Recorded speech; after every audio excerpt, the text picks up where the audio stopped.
why do a distillery? And my answer was, there's never been a distillery in Key West. Nobody has ever legally distilled anything here. What do you have around you? What can you pull in that your competition can't pull in? And that is local product, local flavor, history, and something that makes brand awareness that maybe is already out there.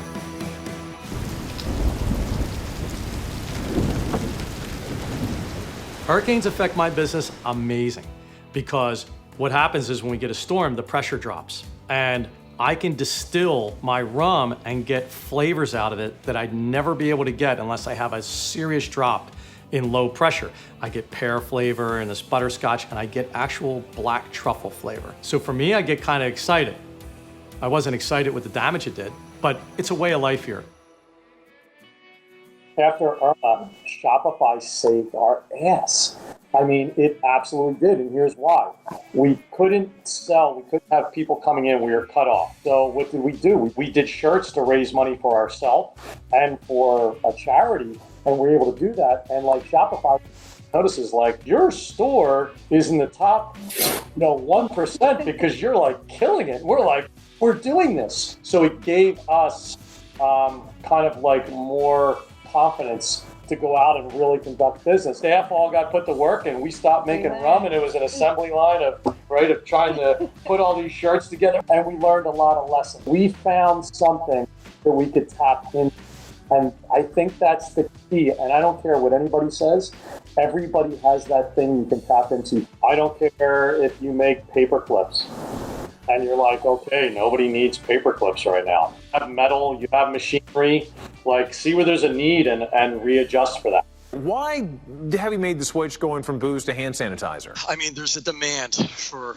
this really bad. And when I say a demand, there's a demand in our community. We're a ton of service workers. We have a lot of tourism here. You realize when you're on an island, sometimes things don't make it this far, especially when they're running short up on the mainland. And the most important thing is we haven't been charging for it. Now we're at close to 5,000 bottles. And now that they've asked Sunday that there'll be no tourists here and residents only, we're helping out healthcare because they really need a hand. The urgent cares, the hospital, senior centers, people like that. We just want to give it to. Never in my life that I think I was going to be in the sanitizing business. And I just hope they take away from this that you can do something.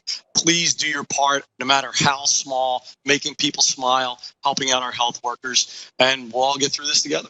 The thought process started when we heard about it. You have to ask yourself, and every business person asks themselves this, how are we going to make money? And if I can't sell, now what? You have to become a customer and walk through your business virtually in your head. But the first thing I did is our business credit cards, and I said, I want everything stopped and put on hold.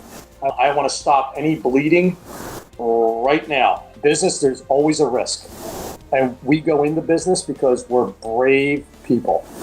We don't want to work for others. We want to go out and do our other thing. That's a sense of pride and brave. So keep that part of your thing, and always remember there's a risk with this, of course.